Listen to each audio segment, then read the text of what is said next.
everybody, and welcome to this edition of Whiskey at Work. It's Rob and Mark. This isn't Whiskey at Work. You're an asshole. It isn't Whiskey at Work today. We're going to try something different because I was on vacation and I brought back something cool. Why is it the only good idea that you've had in this whole show is to do the show, and then all of your other ideas are alcohol-free and...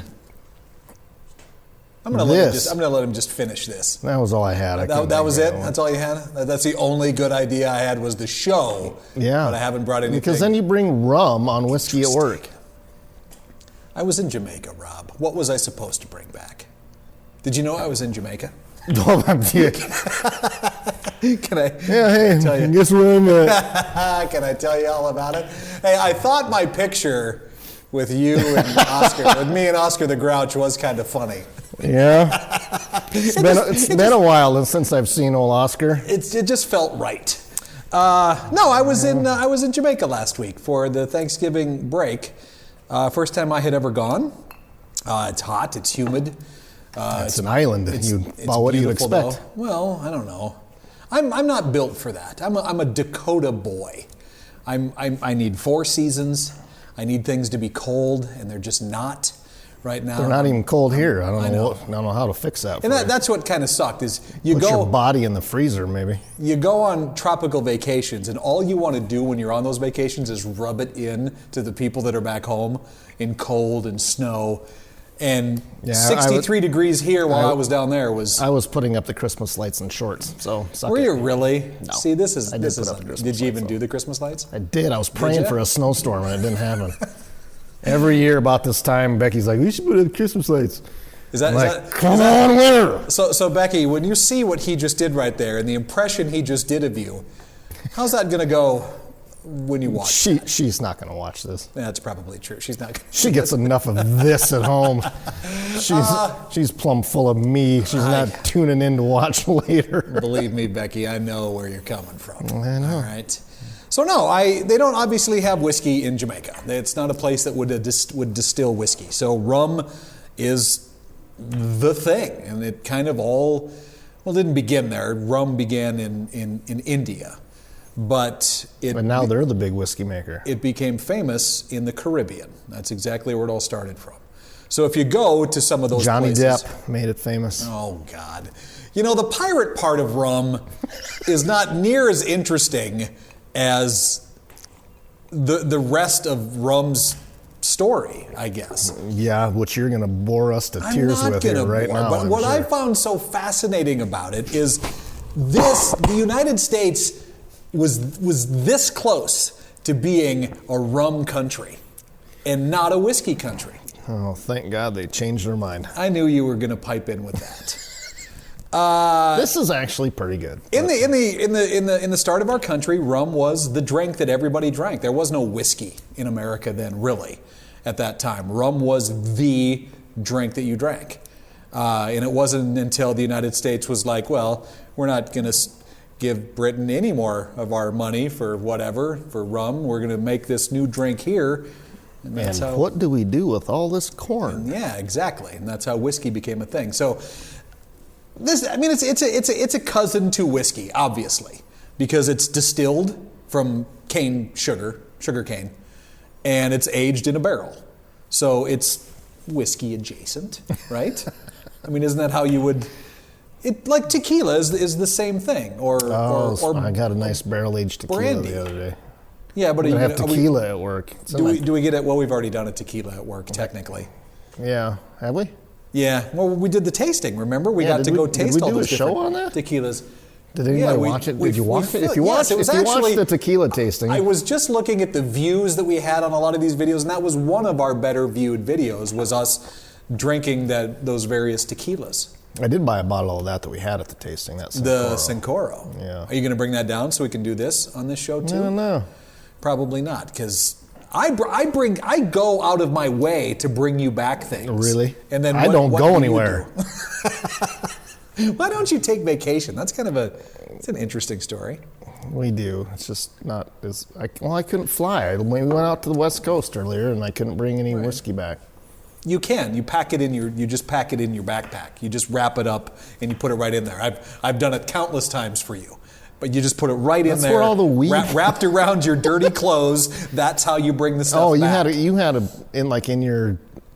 checked a bag. We didn't check a bag. Yeah. Well, this was wrapped.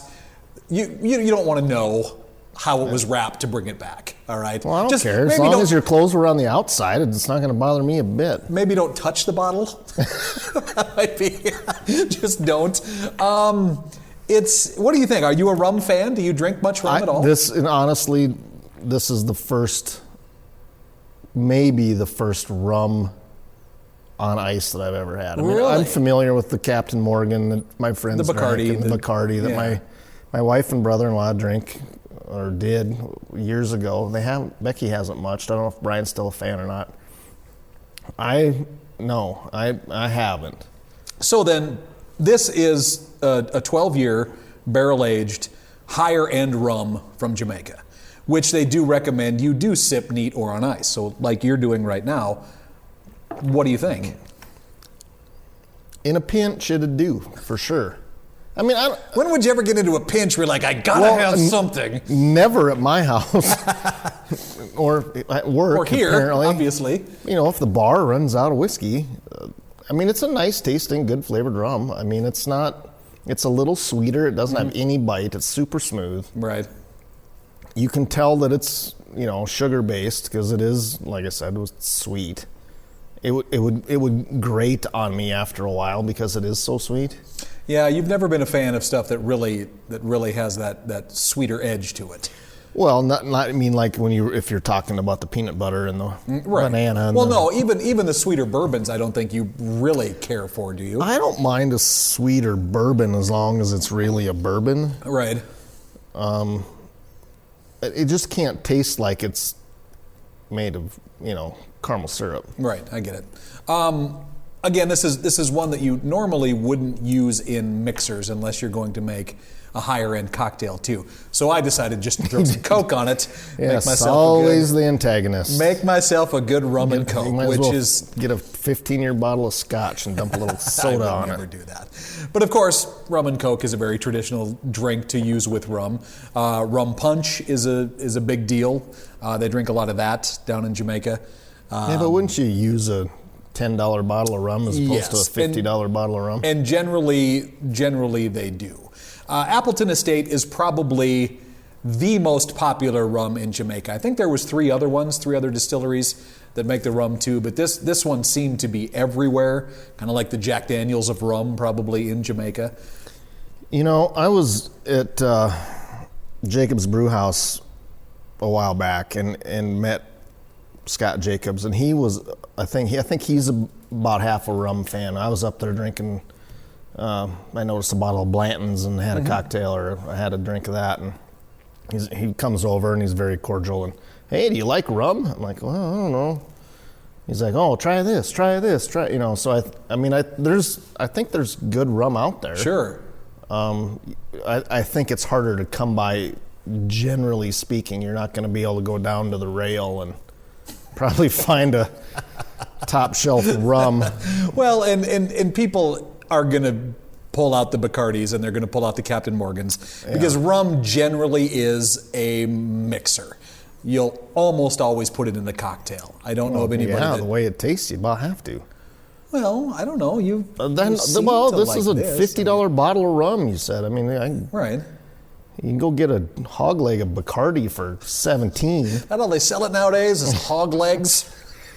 Come on, you drinkers know what I'm talking about. You pick it up. I texted Dan out at Timmins Market to ask if he carried any of this, because when we got back, we flew into Denver and I went to a big liquor store there.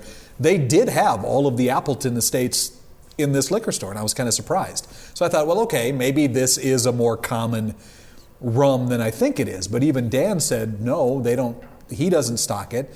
He said they do. Well, he doesn't. He can't stock it because his shelf is full of bourbon. I was just out there again today, Dan. So if you're watching, wherever camera's looking at me, he said that they do pretty well with high-end, more expensive rums, and he's going to look into this and see if he might be able to get it here. I gave you crap about having terrible ideas, but this is pretty good. Yeah, and I think if you can find it, I would definitely recommend trying it if you're a rum fan. It does taste, in my opinion, limited tasting I've done of Bacardi or Captain Morgan. This to me seems more real, more like this is, not the mass-produced big, but something that actually, comes from the island, is made there on the island, is made with the water that's on that island. I think that's exactly what you're getting.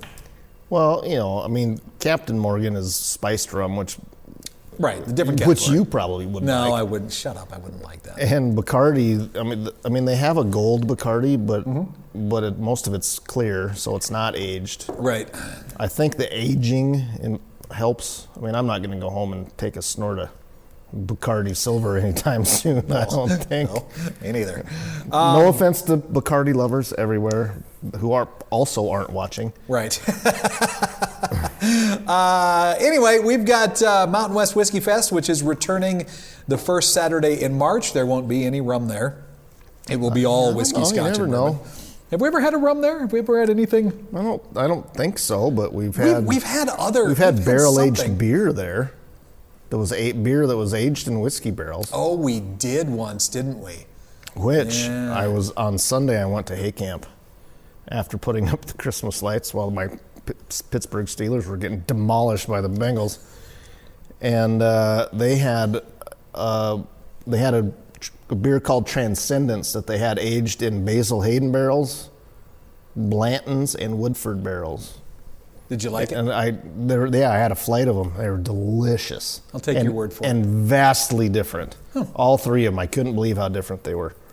It's really good. Well, again, because they put it in whiskey barrels. That's where they put scotch. That's the only way they can make beer any good. And sometimes they put scotch in sherry barrels, so take that. Anyway, Mountain West Whiskey Fest, first Saturday in March. Hopefully tickets are going to be on sale soon. Actually, I needed to talk with you about that because you're going to be in charge. Anyway, thanks so much for watching. News to me. It is. You can't buy this, I don't think, locally yet. But hopefully Dan's going to get a copy. Oh, one more thing. No, that was it. Mountain West Whiskey Fest. That was it. That was all I wanted to talk about. See what I have to deal with. Thank you so much for watching this edition of Whiskey at Work.